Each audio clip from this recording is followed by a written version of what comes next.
Hi, my name is Jeetu Jason, and you're watching Impact India. Let's get started with the first news, which is a New Mexico judge ordered Meta to pay close to $1 billion, out of which $567 million are into a youth mental health fund. Combined with prior $375 million penalty, the total reaches up to 942 million, close to a billion basically. The August 6th and 7th ruling found Meta's platform created a public nuisance through addictive design features tied to mental health harms and exploitation risks. Now, the plaintiff is a New Mexico AG, Raul Torres. He's a Democrat, a former prosecutor experienced in child abuse and internet crimes against children cases. Now, they have taken outside help. The outside counsel is Motley Rice LLC. Did I say that right? Motley Rice LLC, a leading mass tort firm with track record in tobacco, asbestos, opioids, 9/11, and social media harm litigation. Motley Rice holds a leadership role in federal MDL on adolescent social media addiction and related state school district suit against Meta, TikTok, Snap, and Google YouTube. So they have a lot of experience in this regard. So I don't know how this is gonna go. I think this should happen because Meta is, I just don't like this guy. Okay, I'm heavily biased. I cannot be objective about this.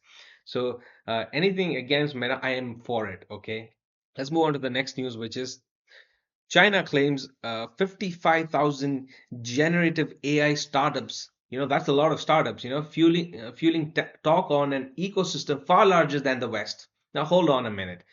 The official number mainly counts easy registration chasing policy incentives, not mature productive firms. Okay. So, yes, there are 55,000 generative AI startups, but China's enterprise registration system has very low barriers.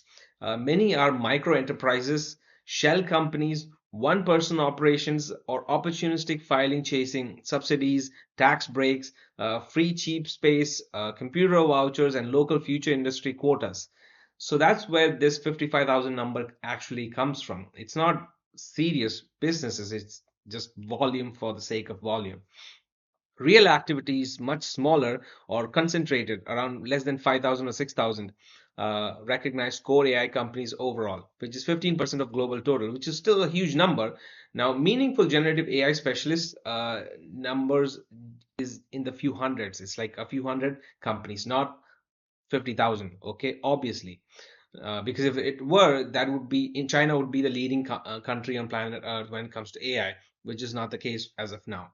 Let's move on to the next news, which is NTA overhauls itself as the exam tech controversies increase. The National Testing Agency is creating a lot of new senior positions covering cybersecurity, exam center, vigilance, blah, blah, blah.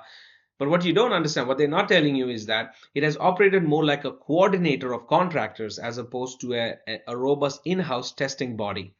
Uh, they outsource pretty much a lot of the jobs, including printing the question sheets, which is a frequent leak vector via local presses. When you give question sheets to local presses, what do you think is going to happen? You don't have any security over that.